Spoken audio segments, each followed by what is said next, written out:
Damn it title అడ్డం తిరిగింది. ఓట్లు రాలుస్తుందనుకున్న తప్పుడు ప్రచారం బూమరాంగ్ అయింది. కీలక ఎన్నికలకు ముందు ఊహించని విధంగా అడ్డంగా బుక్ చేసింది. మరి నెక్స్ట్ ఏంటి? ఓవైపు సిఐడి కేసులు, మరోవైపు వైసీపీ రివర్స్ అటాక్ తో ఈ ఎన్నికల్లో కూటమికి షాక్ తప్పదా?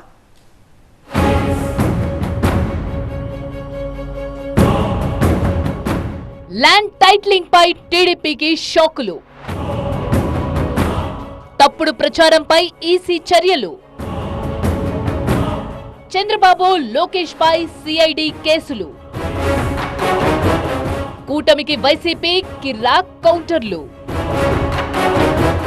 ల్యాండ్ టైటిలింగ్ యాక్టును ప్రచారాస్త్రంగా మార్చుకున్న టీడీపీకి షాక్ ఇచ్చింది ఎన్నికల సంఘం. ఆ పార్టీ నేతలపై చర్యలకు ఆదేశించింది. ల్యాండ్ టైటిలింగ్ యాక్ట్ పై టీడీపీ తప్పుడు ప్రచారం చేస్తుందంటూ వైసీపీ ఎన్నికల సంఘానికి ఫిర్యాదు చేసింది. చట్టాలపై తప్పుడు సమాచారంతో దుష్ప్రచారం చేస్తూ ప్రజల్లో భయాందోళనలు రేకెత్తిస్తున్న టీడీపీపై తక్షణం చర్యలు తీసుకోవాలని ఫిర్యాదులో కోరింది. ల్యాండ్ టైటిలింగ్ యాక్ట్ పై ఐవీఆర్ఎస్ కాల్స్ తో పాటు సామాజిక మాధ్యమాల్లోనూ టీడీపీ తప్పుడు ప్రచారం చేస్తుందని ఆరోపించిన వైసీపీ దానికి సంబంధించిన ఆధారాలను ఈసీకి అందించింది. వైసీపీ ఫిర్యాదుపై స్పందించిన ఎన్నికల సంఘం ఎలక్షన్ కోడ్ కు విరుద్ధంగా టీడీపీ ప్రచారం చేస్తున్నట్టు గుర్తించింది. దీంతో వెంటనే తక్షణ చర్యలు చేపట్టింది. టీడీపీ దుష్ప్రచారంపై దర్యాప్తు చేసి చర్యలు తీసుకోవాలని ఏపీ సిఐడిని ఆదేశించింది. ఈసీ ఆదేశాలతో ఎఫ్ఐఆర్ నమోదు చేసిన సిఐడి వెంటనే విచారణ చేపట్టింది. ఫేక్ ప్రచారం కేసులో టీడీపీ అధినేత చంద్రబాబును A1 గా, లోకేష్ ను A2 గా చేరుస్తూ ఎఫ్ఐఆర్ నమోదు చేసింది. అలాగే ఐవీఆర్ఎస్ కాల్స్ చేసిన ఏజెన్సీలపైన కేసు నమోదైంది. సర్వీస్ ప్రొవైడర్స్, ఈ రాష్ట్రంలో ఉన్నటువంటి సెల్ ఫోన్ సంబంధించినటువంటి సర్వీస్ ప్రొవైడర్స్ మీద కూడా పరిగణలో తీసుకోవాలి. వాళ్ళ దగ్గర నుంచి కాల్స్ తీసుకుని వాళ్ళ ద్వారానే ఇదంతా చేయించారని చెప్పి మాకు ఒక సమాచారం ఉంది. కాబట్టి ఖచ్చితంగా నెంబర్లు ఎక్కడి నుంచి వచ్చినాయి, డేటా చౌర్యం జరిగిందా, ఎవరు వాయిస్తో పంపించారు, ఎవరు స్క్రిప్ట్ తయారు చేశారు, ఎవరు దీని వెనకాల ఉన్నారు, ఎవరి యొక్క ప్రోద్బలంతో చేశారు, ఈ రాష్ట్రంలో ల్యాండ్ టైటిలింగ్ యాక్ట్ని దుష్ప్రచారానికి ఎందుకు వాడుకున్నారు, ఈ విషయాలన్నిటి మీద సమగ్రంగా దర్యాప్తు చేసి ఖచ్చితంగా సిబిసిఐడి కేసు నమోదు చేస్తుందని చెప్పి ఈ సందర్భంగా తెలియజేస్తాను.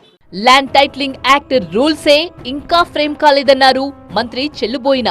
లేని చట్టాన్ని రద్దు చేస్తానని చెప్పడం చంద్రబాబుకే చెల్లుతుందని సెటార్లు వేశారు. ల్యాండ్ టైటిలింగ్ యాక్ట్ రద్దు చేస్తానంటాడు. అసలు చట్టమే ఏర్పడలేనటువంటి చట్టాన్ని రద్దు చేస్తానంటే ఎంత దుర్మార్గం. చట్టం ఏర్పడలేదు, రూల్స్ ఫ్రేమ్ కాలేదు, ఈ చట్టాన్ని అమలు చేయము అని ఖచ్చితంగా రాష్ట్ర ప్రభుత్వం చెబుతుంది. అటువంటి చట్టాన్ని నేను రద్దు చేస్తానని సంతకం పెడతానంటాడు. రేపు ప్రధానమంత్రి గారు వచ్చే సభలో ల్యాండ్ టైటిలింగ్ యాక్ట్ రద్దు చేస్తాం భారత ప్రభుత్వం తరఫున అని చెప్పించగలవా? ఏదైతే నీతి ఆయోగ్ ఏదైతే ప్రతిపాదించిందో ఆ ప్రతిపాదన తప్పు అని చెప్పించు.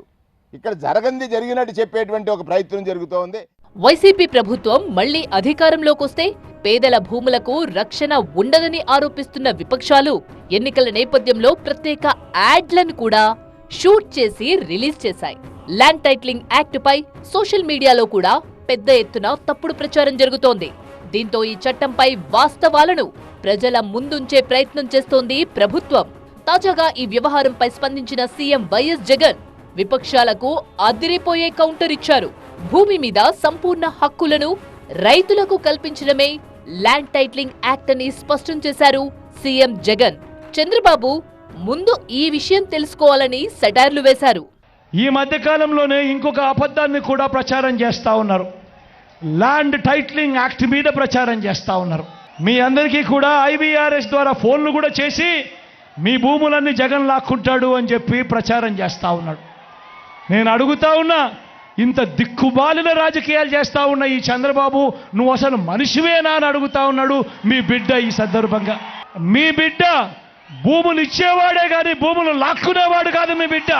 అయ్యా, అసలు నీకు ల్యాండ్ టైటిలింగ్ యాక్ట్ అంటే ఏమిటో తెలుసా చంద్రబాబు అని అడుగుతా ఉన్నా. అసలు ల్యాండ్ టైటిలింగ్ యాక్ట్ అంటేనే దాని అర్థం ఏమిటి అని అంటే భూముల మీద సంపూర్ణ హక్కులు రైతన్నలకు ఎల్లవేళలా ఉండేట్టుగా ఒక యాక్ట్ చేయడమే, దాన్నే ల్యాండ్ టైటిలింగ్ యాక్ట్ అంటారు చంద్రబాబు. ఫస్ట్ అది తెలుసుకో అని అడుగుతా ఉన్నా. రాబోయే రోజుల్లో ల్యాండ్ టైటిలింగ్ యాక్ట్ గొప్ప సంస్కరణ అవుతుందన్నారు సీఎం జగన్. ప్రస్తుతం భూ వివాదాల వల్ల ప్రజలు, అధికారులు కోర్టుల చుట్టూ తిరిగే పరిస్థితి ఉందని, ఆ పరిస్థితి ఇకపై ఉండకూడదనే ఉద్దేశంతోనే ఈ యాక్టుకు రూపకల్పన జరిగిందన్నారు. సర్వే పూర్తయ్యాక ఆ భూములపై ఎలాంటి వివాదం లేదని ప్రభుత్వమే గ్యారంటీ ఇస్తుందన్నారు. ఈ ల్యాండ్ టైటిలింగ్ యాక్ట్ అన్నది రాబోయే రోజుల్లో ఒక పెద్ద సంస్కరణ అవుతుంది. ఎందుకనంటే ఈరోజు ఏ భూమి ఎక్కడ కొనాలనుకున్నా కూడా ఆ భూములన్నిటిలో కూడా ఈరోజు వివాదాలు ఉన్నాయి. ఆ భూముల్లో ఎక్స్టెంట్ అన్నా తక్కువ ఉంటుంది, సబ్ డివిజన్ అన్నా జరగకపోయి ఉంటుంది, సర్వేలన్నా జరగకపోయి ఉంటాయి, రికార్డులన్నీ అప్డేట్ కాకపోయి ఉంటాయి. వీటి అన్నిటి వల్ల భూ వివాదాలు పెరిగి ఇవాళ రైతన్నలు ప్రజలు అందరూ కూడా కోర్టుల చుట్టూ తిరిగే కార్యక్రమం, అధికారుల చుట్టూ తిరిగే కార్యక్రమం జరుగుతూ ఉంది. ఆ భూముల మీద ఏదైనా వివాదం ఉంటే ఆ వివాదాన్ని గవర్నమెంట్ గ్యారంటీ ఇస్తూ వివాదం లేదు ఈ భూములు అని చెప్పే ఒక సంస్కరణ తీసుకుని రావాలని మీ బిడ్డ ఆలోచన. టైటిల్ ఇన్సూరెన్స్ కూడా చేసి ఎటువంటి వివాదము లేని టైటిల్స్ ప్రతి ఒక్కరి దగ్గర ఉండాలి అనేదే మీ బిడ్డ లక్ష్యం. మరోవైపు ఏపీలో 100 ఏళ్ల తర్వాత పూర్తి స్థాయిలో భూ సర్వే జరుగుతోంది. అత్యాధునిక సాంకేతిక పరిజ్ఞానం ఉపయోగించి పూర్తి స్థాయిలో సర్వే నిర్వహిస్తోంది ప్రభుత్వం. సర్వే పూర్తయ్యాక రాష్ట్రంలో ల్యాండ్ రికార్డులు అప్డేట్ చేస్తామని చెప్తోంది. ఆ తర్వాత రైతులకిచ్చే సంపూర్ణ హక్కు పత్రాలకు ప్రభుత్వమే గ్యారంటీ ఇస్తుందని స్పష్టం చేశారు సీఎం జగన్. 100 సంవత్సరాల తర్వాత అప్పుడెప్పుడో బ్రిటిషర్లు సర్వే చేశారు. దాని తర్వాత ఈ దేశంలో కానీ ఈ రాష్ట్రంలో కానీ సర్వేలు మళ్ళీ చేసే పరిస్థితి లేదు.